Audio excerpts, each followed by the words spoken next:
muscles eventually, especially your pitcher. So the first thing you need to do is, as a team, as a coach, is get your team together and stretch.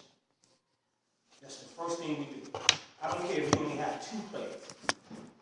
You create your own atmosphere. You create your own atmosphere. So if you stretch with 1 player, you're going to stretch with 15. This time with Jimmy and I had 2 players in. What was the first thing we do, Jimmy? Stretch. So that's very important, just for the kids' sake. So that's the first thing you do. After stretching, you run. Okay, how's it going? After stretching, you run. After you do your run, you start off with long toss. You said long toss? Long toss. Long toss is simply to get the kids' arms to get used to throwing. How far are we talking? You start off within... You mean what we were just doing? Yes. Okay. Yes. You start off within 2 feet each other, then you have someone step back 5, and throw for about a good 3, a good 4 or 5. Step back further and throw. That does 2 things. It helps your kids' arm strength, and it helps them create accuracy when they throw. It's very important. The pros do. Have you ever been to a Major League Baseball game? And they go all the way back to the wall, and then come all the way back. So you go all the way back, and you do it together. Then you come all the way forward with it. You come right back to it. You do it together. I do it so strict. You saw my teams. We don't, it's not a toss and then you toss. We toss together. So if I got 15 guys on my team, 16 guys, I have my 8 here, 8 here. The ball is here on this side, and we throw it. And they stop until everyone get down. So we throw together. So therefore, you're controlling the practice and also safety reasons. You don't have balls just flying everywhere. So you control it. So you go dead end, you stand right at the end of the rows. You stand right at the end of it, and you tell that row, throw it. They throw down to that end, you turn around, you tell that row, throw it. And you do this for about a good 15 minutes. This is important. So when you go into your practice without stretching, without running, and without long toss, you're doing a disservice to your team. And you can wonder why a kid can make that throw from 3rd to 1st. Because you didn't long toss. You wonder why your catcher can't make that accurate throw from the plate to second base. That's long toss. Long toss does so much for you that if you do it correctly, when you do it right, every game, every practice, you'll see a difference in your team. Like I said, I was out here last year, and I saw some throws, and they was just all out ugly. And I knew why. Because there was no long toss. Wow. Wow. No, it does a lot. That's 30 throws for one kid before a game and before practice. And another thing, never tell your kids the game started at what exact time. Get your kids used to doing something out early. It's good for them overall. It's good for them overall. You can't be someplace at 5 and leave at 5. So if it's 5 o'clock, you can't leave your house at 5 o'clock and get there at 5. So if you teach your kids that and tell them our game starts at 4, but we're required to be there at 3:30, at 3 o'clock. One of the things that Mike put on the email today for the board, get there early. Get there before. Teach the kids that. That's good. That's life skills. That's good life skills. In baseball, teaching life skills. So we have long toss. So we're like 45 minutes into practice then, right? Yeah. Okay. So after long toss, then you do infield. You stick your outfield out there so the balls get there, you do infield. And for me, I've always started at 3rd base. Because 3rd base is the longest throw in the infield. You can line all your kids up behind 3rd base, your first 3 practices. Line them all up behind 3rd base. One kid on 3rd base, and the rest of the kids on the side of the fence. So they won't get hurt. And just get slow rollers at 3rd base and have one guy on 1st base and have him make that throw. That guy moves, and he moves into the back of the line. So therefore, everyone gets a chance to do an infield drill. I've always said I want all my kids to play more than 2 positions. You switch out the first baseman too? Yeah. Not if you're left-handed. You stay there. fan your left hand and stick him on first base. Because the left hander never played no other position in infield but first base. So you fan your left hander and you stick him on first base. What if your lefty can't catch? He will learn to catch. If you can't play no other position, If you can't play first, you ain't playing nothing else. a lefty can't play no other infield position. If I come to your game or your practice, you got a left field on shortstop or third, I will never interfere in your practice. But if that happens, you will see me walking out of your practice and telling you to get that guy off the infield. A left hander has to turn all the way around and make a throw. You saw me do it with other teams before when you was playing. I exit those. That's ridiculous. So if the left hander can't catch, first base is the right place for him while he practice because all the balls coming right to him. He's out there all by himself. There's nobody interfering with him. He has as much practice as he can because if you got your whole team throwing over first base, he's going to learn to catch. And we'll do catching drills. I'll give you some hint on catching. Yeah, when we get out there and we use the gloves. It's some simple things I use. So that's first, and then you move everybody across the infield. Then you move that whole infield again, put guys on shortstop, guys on second, and then go back and do it twice. So everyone get a good feel of the infield, so you can get a good feel of your team. Yeah, we at one time years ago had a left-handed catcher. That's fine. Yeah, that's a league. Yeah. You don't have to be one of the Yeah, best in the league. but you play the infield, left hand can play nothing but first base. So find your left-handers first and put them all on first base. They can play nothing but pitching, catcher, first base, and outfield. I never even thought of that. Okay, so then after that, you go to the infield, you go to the outfield. And I got a simple rule on how to catch a fly ball. Simple. Find it, then react. It's just that simple. Find it, then react. You can't move up on the ball. If the ball has hit you, and you make a move in first, the ball will go over your head. So what you do is you just give it a millisecond. You stand there, you find it. Then you react. If it's over here, you can react over here. But if you just, when you hit this fly ball, you're looking. No, I'm just Yeah. interested. So the ball comes, you just trying to vision. The ball comes, you have the kid find it. You can't catch nothing if you don't know where's it at. Yeah. So that's just simple. I know you're laughing, but that's simple. You go in your mind because he's a baseball player. You go, wow, that's really simplified. How you do a fly ball? Yeah, you find it and then you react. And with the kids first, I don't hit to the outfield first on the first few practice. I stand out there with the kids and actually toss it to them up in the air. So therefore, I can tell them right there. I can just hammer it in the head. Hammer it in the head. Don't move. You found it. React. Go. I throw the next one. They go back to the back of the line. I do this with every kid. Because no matter what position you play, you're going to have to catch a fly ball.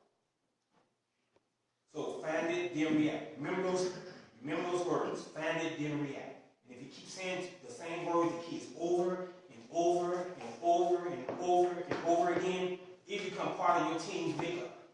The players will start saying it to each other. They will. They'll start, hey, find it, then react. Find it, then react. Find it, then react. And you won't get the Charlie Browns. You won't get this when the ball go over your head. So, find it, then react. And also the infield, sorry. I jumped to the outfield. The infield, to catch a roller or an infield hit, is bend down, not over. And by I mean bend down is here.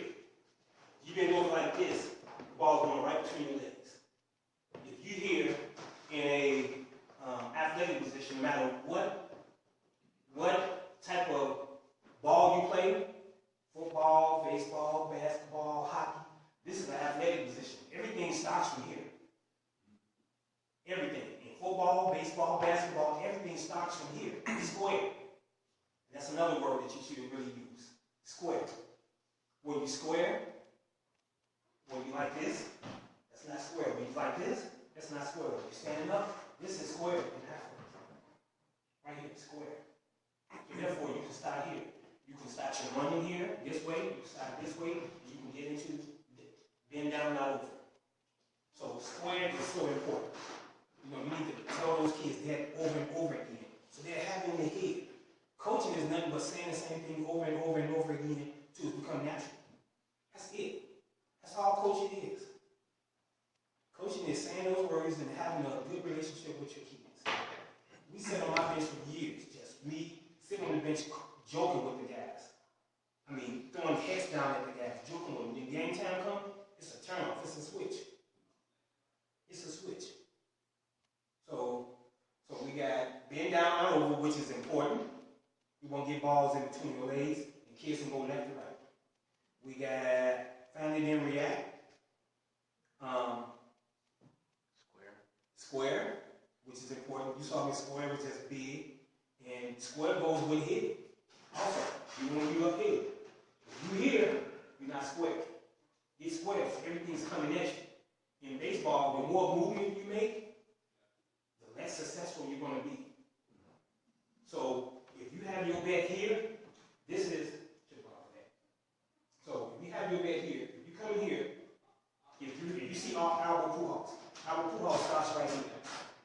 As soon as the pitcher is right here, Albert Pujols is square. Bam. Everything is here. You can start your bat like this, it don't matter. As soon as the pitcher has the ball of guys here, you have to be in the ready to hit position. Here, that cutting you here. Elbow up. Elbow down, elbow here, and that cutting your ear now. You have to be there. Because if you're not, then when the pitch is pitched, you got to come to too many positions to get the ball. So if the pitch is start pitching, you got to come here, here, here, here. More likely, you're going to move. You're going to miss. Because you're getting too many reactions to get to one spot. So that's why you get to that one position when the pitcher is here. You get there, no matter what. So you got to teach this to your team over and over and over and over again. You got to say it to them over. That's why practice is so important. In my practice, when I hit, I usually have a bucket of balls, and everyone's going to get a ton of balls.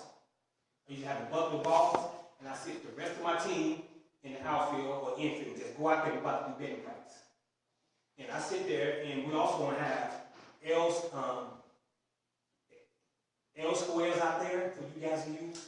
Therefore, you can throw your own batting practice instead of using your pitcher. Never use your pitcher for batting practice. You never want your own pitcher to have to justify what they're doing to their own teammates. So if he's pitching against his teammates and teammates just say the home run, you just killed his ego. Baseball is all about egos. You won't get another. That's why you never see big league teams pitch. Yeah, it's crazy. You never see that. You see when they do spring training, they have the minor leagues pitches against the major leagues. You will never see the same pitcher pitch against major leagues on your own team. So you throw your own batting practice. If your arm hurt, get you assistant coach. We have L squares out there. We have a whole bunch of them in the shed. So therefore, if the plate is right here, you could be right here. So there's less wear and tear on your arm. So you just get out and you just pitch all the balls out your bucket. Once your bucket is finished, when they hit, you have the players clean up their bucket, put the ball back in the bucket, and next player. So therefore, everyone gets hit. Everyone gets a chance to hit. Everybody gets a chance to hit. So we're gonna try to get everybody a bucket. We'll go to the store and buy a paint bucket. It's the same bucket for $2.50. Fill up all your buckets of balls, and that's your batting practice. So then once he finished, you want to get all the balls, you bring it back, next batter, and then that batter goes back out. It'll go really quick. Like how we've been doing, right? Pretty much? Yeah. Okay. It's been a scaled down version of it. So, and it works very, very well. And as you pitch, yell out those instructions. Are you square? Ready position. Square, ready position. As soon as the player starts relaxing, if you got a player that doesn't want to do right in batting practice, put him in the outfield. There's no use of you wearing out your arms to someone that's not going to pay attention. He'll come back around. Catcher. Catching is the most important position. Do you want to have him in batting practice catch? No. You just have a bucket of balls and you throw. Everybody's in the outfield. Because if you have a catcher back there, you're taking up more time because he want to catch. Sure. He probably want to go in and get their balls. He's probably messing with the batter. When doing batting practice, you want that batter to have all your attention. So therefore, you don't have to deal with no one else. No catcher. Put everybody in the outfield or in the infield. No catcher. The ball's going to be everywhere doing batting practice. You're going to have balls everywhere. Don't never worry about balls. Don't ask someone to pick them up. When they hit the balls to the outfield, you tell your fielders, keep the balls, bring them in when we change. Same thing with infield too. We're not Yeah. first. Don't throw them. Yeah. Keep the balls. Because then you have players behind you, because you got your back turned, because you pitching.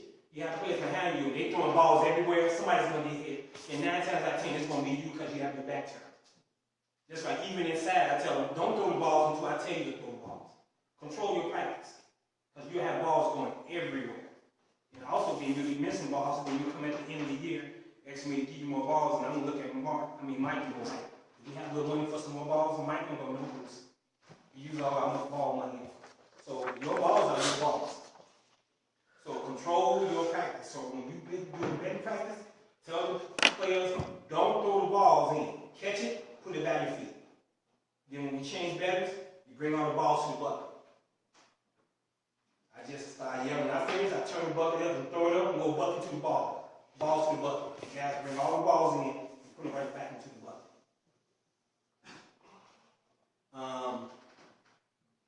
Until we get out there and catching, you really find the best athlete to make you a catcher. Not only do you find the best athlete to make you a catcher, you find the guy with the best attitude to make him a catcher. Your catcher is the guy that, when your team is in the field playing defense, the catcher is the guy that you can talk to right then and there. The catcher is your coach on the field. So he's like the captain, like the quarterback, the middle linebacker, Yeah, so make sure, even if you have a kid if you have a kid with a good attitude, but he's not a good athlete or good catcher, make him your catcher. Because that kid can tell the other kids what to do. Because you only can come out on the field so many times before you got to pull your pitcher. So you can sit right there by the gate and instruct your catcher to do whatever you want to do. Go talk to the pitcher. Call a timeout. Go talk to the first baseman. So your catcher got to be a guy that you can depend on. You know, I used to use a ball. I never used timeouts there. No, my catcher went and did all my dirty bits until the ump go, would you stop, Bruce? He's on the field. There's no rule saying that he can't go talk to someone. So your catcher should be your kid with the best attitude. And if your kid with the best attitude is your best athlete, you even got it made better than that. But your catcher should have the best attitude. And just coach him up. That's the kid that you come out and you play catch with individually. My catcher, that's a guy I play catch with between every practice. And also, get out there with your kids. Your kids will respect you more if they think that you can do what you asked them to do. I mean, I know all those not blessed to be the best athletes in the world, but I will, so that's how my team's that good. I mean, you saw me in practice, I'm out there with my kids, I'm taking rounds at third base. I'm having, them throw me back in practice. So when they see you out there with them or even trying, it doesn't matter. And when it comes to pitching is the shaky part. Pitching is the part that's going to win your game, lose your game, or just have you frustrated and have your whole team frustrated. Because if you got one guy out there, everybody's walking everybody, you just about lost your infield. That's in the pros, that's in the pony league, that's in minor league, and that's especially in the little league. If your defense is out there for more than 10 minutes, I can guarantee you there's going to be some jawing occurring. There's going to be some jawing. So pitching is so important. And I can't really stress pitching, or I can't even show you pitching until we out there physical. But pitching can be simple. There's no pickoff move in Little League, so you don't have to worry about pitching from the stretch. You just worry about the windup. I saw some coaches out there last year, and if this is the rubber, I saw some coaches let the kids stand on the rubber. They can't see it. I saw some coaches let the kids, they see the rubber, kids have a tendency to see the rubber, and they want to go stand on it. That's getting them all off balance. You pushing off on a hard metal rubber thing in the middle of the field. The best thing is that, and this is not cheating, but baseball is a game of inches. All they ask you to do is touch the rubber. So how about you standing in front of the rubber? They give you 2 more inches on your fastball. When you stand up on the rubber, you're taking 2 inches off. So stand right in front of the rubber. Why would you touch it? That's the only rule, is that you touch it. It doesn't say you got to stand on it. You just got to touch it. So if you're pitching from 50 feet, and you just got 2 more inches, that means you're going to throw just a little bit harder. Plus pushing off, you get the velocity more, right? Yeah. So you just going to throw a little bit harder. So I saw kids with rubber cleats on top of the rubber, and you slip them, So no, don't stand on top of the rubber. Stand right in front of it. Touch it. That's all the requirement is, to touch it. And don't say you need to stand on it. And also, look at your pitcher warming up. If all your pitching balls are to the right hand batter's box or the left hand batter's box, use direction. So if it's coming in this way, move the pitcher all the way over to the end of the rubber. It doesn't say you have to be in front of it. It doesn't say you have to be on top of it. It just says you have to touch it with one click. With one click. So if your pitcher, everything, because you saw this, all your pitcher's balls are coming right over this way. So why you got him in the same position?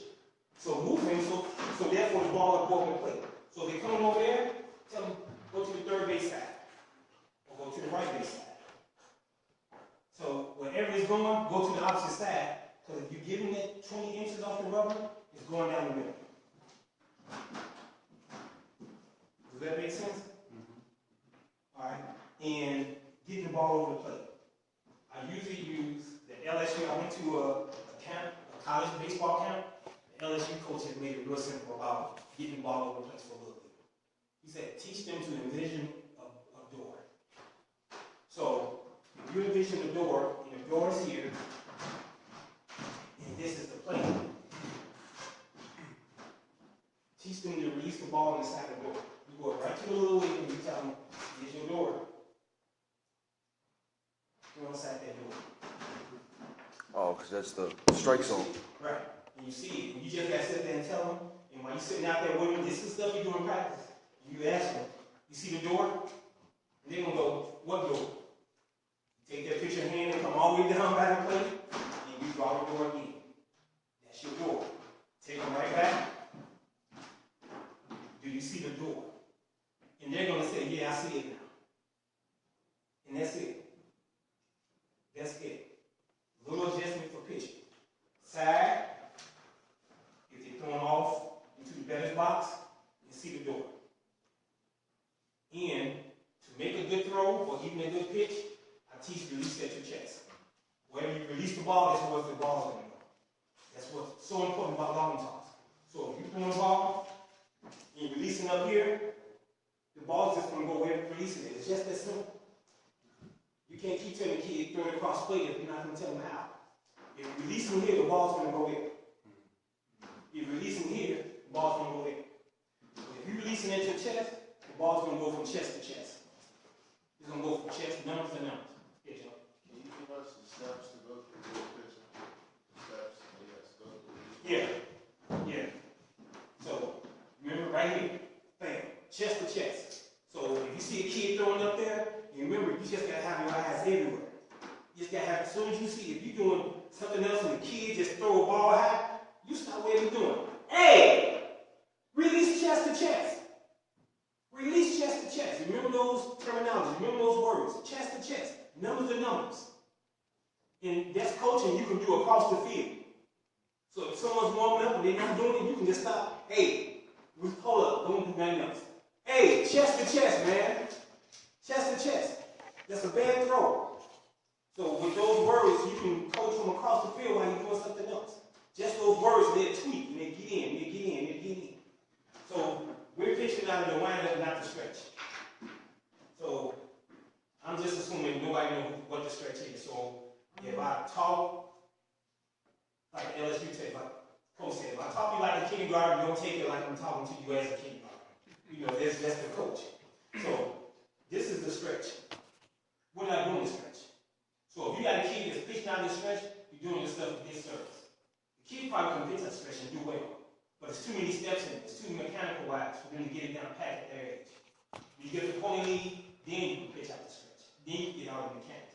But if you got a kid going here, and looking over here and all that, it's too much because we don't need it.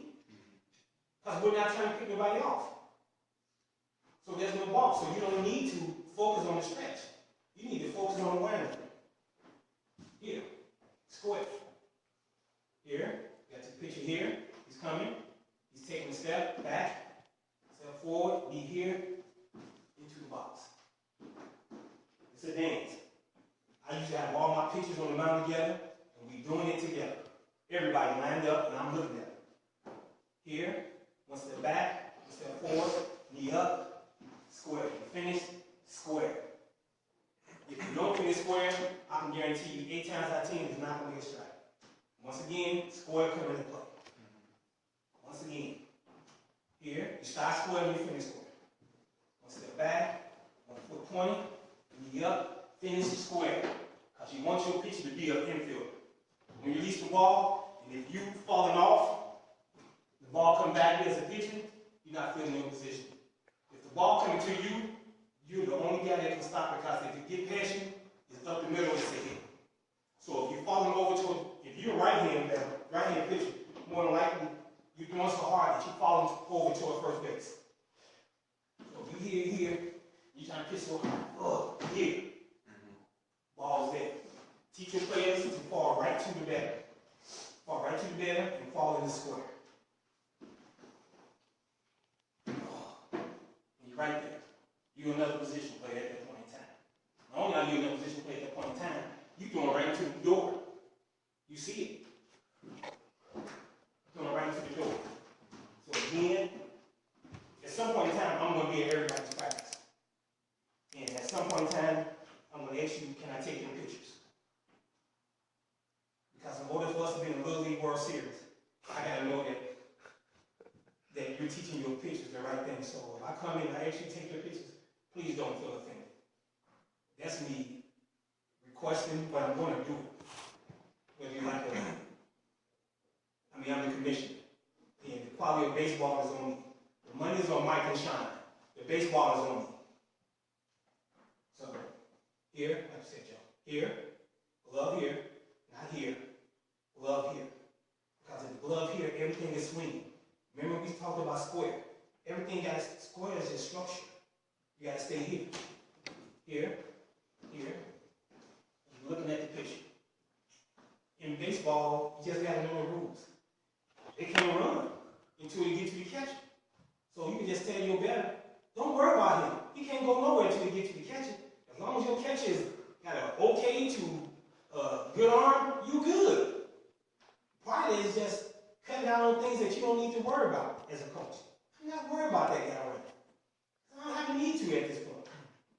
So here, you know, when I seen some of you guys, when the kid is like this and the kid jumping off the pitcher, jumping off the mound to go run at it down third base or first base. It's a balk. It's a balk. There's no balk. There's no balk in Little League. So you don't have to worry. They were calling us balks when that ump came into the championship game. This is Little League. There's no balks in Little League. Because there's no leadoff. When we played in the there's no leadoff. Yeah, but he was calling balks because we weren't doing the stretch and we weren't doing the whole formation. Then he didn't know. I'm sorry. So it's also when you have somebody pitching from the stretch instead of the mound. Doesn't matter. There's no leadoff. When they don't get set, you know how they just rush Yeah. into it. But there's no leadoff. So even if you got a kid pitching from the stretch, there's no leadoff. So there's no balk. So whoever y'all have rumping didn't know Little League rules. You can only have a balk. Balk is only you faking out the run. That's the whole definition of a balk. And since there's no leadoff, there's no faking out a run. Because you can't pick them off. Yeah. You can't pick out one that don't take a leadoff. You can only pick them off or throw them out. You can actually throw them out when the catcher has the ball and the player is off the base. And that's not a leadoff. That's ball in play. Yeah. It's a big difference. Ball in play, when the catcher gets the ball is in play. There's a difference between ball in play and leadoff. So that's not a leadoff. It's not. So let's go over pitching again, because pitching is important. And if you say you need help in the pitching, Bruce, I'll be at your practice. I'm a baseball nut. If you want me to come out and just be at your practice all day, Joe Jones, I'll be out there all day with your kids. I don't care. If you go, Bruce, I want you at my practice just to give me instruction, I'll come to your practice. Every time you ask, I will show up with bells on. I'm gonna require you to have them bells too. The Rudolph. So square, one step back, gotta be up. If you all have pitches like this, no. You're taking about 5 miles an hour off your fastball, which is already just 40 miles an hour, so he's practically loud. Knee up. It gives you momentum coming down. When your knee is not up, you get no momentum. None. You gotta come down to that. And you just gotta have all your players, all your pitchers. I do all my players. Because as a coach, yes, I want to teach. Yes, I want to have fun. I want to win too. So I'm making me 5 pitches. So therefore, if this guy don't show up, next. And when kids see the other kids can play, it creates a spirit of competition. And everybody want to be that way. Everybody want to know why Johnny can pitch so well. And I win. Everybody do. Everybody on my team pitch, didn't it? I run the pitch. I don't care. You beat that pitcher, I'm bringing somebody else in. I'm bringing somebody else in. I'm putting my infield in. I don't care. I got pitches. You only got 2. I got 6. So everybody, almost everybody in the team. On my team pitch. Joe, everybody on my team pitch. Oh. Even if you couldn't do it well, you still did it. Because we're a team and everybody helps each other. And the ones who can't pitch be the ones that do it no hitter. Joe, see my guys, yeah. You have everybody pitch. You give a kid every opportunity to do what the other kid did. Every opportunity, so that kid don't feel as if this kid is better than you. If I can do what you can do, then we're on the same playing field. So I feel better about myself. I got a little ego, which is okay in sports. And I can walk around and yeah. Because if I can do this, I can do that algebra homework. If I learned this, I can pick up after myself. I mean, it's Job interview. when you feel better about yourself and things, it falls in line to other things. It really does. It really does. When a kid have a bad day, oh, if you have a kid in the league, your kid have a bad day, you can't tell me that the rest of your night is almost crap with moping and everything else. They may smile, but there's some moping going on. Yeah. They may smile, but there's some moping going on. I have a question. I came to Saturday last year. The problem I was having, he was square, but the problem I was having with him is if he doesn't hit a home run, he's going to strike out. How do I change that to him becoming more based on You cut down on his swing. He just got a heavy swing. That's all it was, Joe. His swing, and you saw me, his swing is all this. That's a heavy swing. I mean, you swinging everything. I mean, right here, your head is taking everything else out here, and you're not seeing the ball. So you teach him to cut down his swing. We had one kid 2 weeks ago that really cut down his swing really well. Just take off of your swing. Just tell him, don't swing so hard. See the ball all the way in. All the way in. Then take your cut. But if you got a heavy swing swinging, if everything is here and everything is here, you only doing 2 things: home run or striking out. Because you're making a good connection, or you just pulling your head. If you pull your head here, the ball is here, you're not gonna hit it. You're gonna hit your little 7 home runs, and that's it. I mean, the home runs are sexy. But everything else between there is just ugly. So if you teach a kid that the home run that come, cut down your swing. Don't swing so heavy. Ball in, head down, see the ball, hit the ball. So if the ball is coming, pitching the ball, your head should always be here. I'm going to do it from the right side, Joe. All right. Pitching the ball, you see it all the way in. Tell the kids, follow the ball. You hear?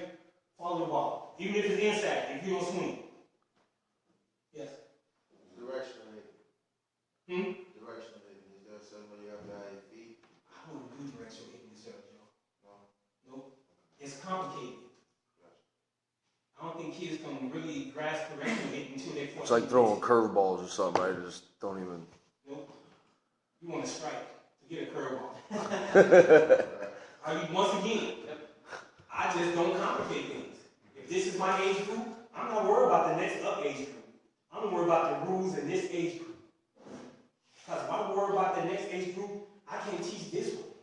I'm not worried about kids on the curve. If one of my kids go curve, I'm going to have a holy thing. Because 2 things are going to happen. Your arm, if you can throw a curve, your arm is going to get tired, and I can't use you in 2 games because your arm is going to be sore. And another thing is that you're going to hurt your arm overall. 11 years old and throwing a curveball is outrageous. As a commissioner, I'm not going to let you throw a curveball. I'm not going to say nothing about the game's going on, but I'm going to take the coach to the side, and I'm going to talk to the parent. You're going to hurt his arm. And you're going to mess up his arm. By the time he's 16, he's not going to want to pitch because it's going to hurt too much. And that's a fact, right? That's not just That's cliche. a fact. That's a fact. If you got a kid and he can throw a curveball, that means he can throw a strike. You in Little League. If he throw a strike, you're going to win. What, you going to have, what, at the best, at the most, 2 great hitters on your team? Everybody else going to be suspect. So you let those 2 kids get their hits and you get everybody else, you good. You got to simplify it. You got to really simplify it. So, get back to here. So if the ball is coming, you have the kid follow the ball. Follow. If you have the kid jump back, you got to constantly tell him, stay in the batter's box. Stay in the batter's box. Stay in the batter's box. And this may be a little outrageous. During batting practice, I hit my kids. Not hard, but hit them good enough that they're not too scared of the ball. You got to get them used to getting hit, because they're going to get hit. Eventually, they're going to get hit. So don't throw it hard. Just say, hey, during batting practice, I'm going to hit you twice. Let them know it. You don't have to throw hard, but you got to get them used to getting hit, because they're going to get hit. So, you stand, once again, we're at square. The ball is coming, you're watching the ball all the way into the plate. Have the kids move their head with the ball. Sometimes, throw the ball in the dirt on purpose. Follow. Follow the ball. And when you hit, it's nothing but a triangle. It's a square triangle on the point. You want the kid to hit at the point of the triangle. Ball coming down, the point of the triangle is the barrel of the bat. Bam. Right here. Head, bat, the top of the triangle, and the point. Everything here. If your head is here, you're not going to hit it. There's the barrel, and there's the point. If your head is up, chances are you're not going to hit it. It's not the triangle, that's not the point. So here, point. You see the ball all the way in. Everything ends, once again, square. Everything ends square. If you got a kid swinging and they're going here, they lost it. Once again, there's more movement. And betting, the less you move, the better chances of you being successful getting a hit. You see, you got some of you guys have kids here like this. No, it's not going to work because the ball is coming up. So once again, they got to move up to get the ball. And when you move your head, the ball moves. The ball moves anyway. But as soon as you move your head, the ball is moving even more. Because if you got the ball here, you got to come up here, so the ball moves again. So I always say a little knee bend. Not a lot. Some of you coaches try to cheat with little guys and go, get all the way down and get a walk. Get all the way down. Get all the way down and get a walk. Because you can't get a strike out of that. Because you can't get a strike. It feels good as a coach, but it does that kid no service, no good. Kids, yeah, they'll take a walk before they take it out. Man, they want to put some bat on the ball. And at some point in time in the season, you're going to need that kid to get a hit. So it always comes down to, tell me it don't. That one kid need to get hit, and you keep telling his little short self to spin down, take a walk. At some point in time, he's going to strike out, and that's on you. So be more of a manager of your game. If you need that kid to get a walk, save that. One spin down and get a walk later on in the game, or you need a base run. But at the beginning of the game, teach that kid to swing. That's being a manager of your game. So if you need a kid to get on base in the 6th inning, when you're down a run, then you go bend down, man. Bend down. But the first 2 innings, you gotta stand up to take his cuts. Because you're gonna need them. You may not need them this game, but there's gonna come a game. It always, baseball is a game of, it's my turn sooner or later. There's gonna come a time the base is loaded and you're down by 2 runs. There's gonna come a time and that same guy will walk up to the plate. And he's gonna give it up because you didn't coach him up. And all you wanted was baseball is a game of I'm gonna get you before you get me. Okay, so we went over there and let's go over base running. It's gonna be to your advantage to have your players. This is first base. A lot of people have their kid on first base. Once again, I put in inches. You're not gonna stand on the base like this. That's what you should stand on the base. That's another inch that you're not gonna get my run. And I'm gonna take up every piece of space I have. It doesn't say, once again, I'm not bending the rules, I'm not breaking the rules. I'm just bending them all the way until they don't break. It doesn't say you have to stand on the base. So my little league runners is like this. They touch the base and they're in a ready position. Instead of like this, that's one more thing you gotta do. Instead of like here, you're here. So therefore you ain't gotta get to it. You're here already, touching the back of your heels, touching the back of the base. And this is sprint. Man, it's gonna be a fun year. This is sprint. Everybody's gonna learn how to play for once. And you're in a sprint position already. This is a sprint. This right here, you gotta turn and get in the set position. This right here, you already sprint. And you got the kid, if this is first base, he can see everything. He can look right at the catcher and see exactly when he hit, see if the catcher misses the ball, instead of right here. Nope, you right here. I have my little leaguers, and I coach little league. You can look around. Look at the catcher. You don't got to worry about the pitcher because he's not going to throw over here because once again, that's going to lead off. So your attention instead of on the pitcher as a little leaguer should be on the catcher.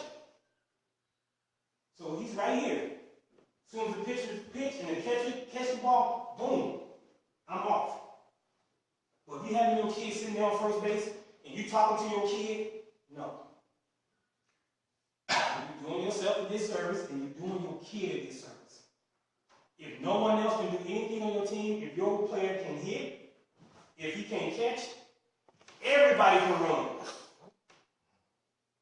And everybody can be, it's simple, ain't it, Joe? Everybody can be successful in being a base runner. If you got no hand-eye no coordination, and you can't catch bird for crap, and you can't hit bird for crap, but you can run. And I'm going to pep that up. Man, you got on base? Dude, you was flying. You stole that base. Yeah, every time you get on base, you going. That's that one kid. That kid can't hit as soon as you get on base, you have him steal. Because then, once again, he's feeling good about himself. He'll eventually learn how to hit. Oh, he'll eventually learn how to hit. But everybody can run. Yeah, it's just as simple. Everybody can run. So he's standing here, and he's here. As soon as the catcher catches the ball, bam. As soon as the catcher misses the ball, bam. He's gone. You don't have to come here. Once again, you just taking away your inches.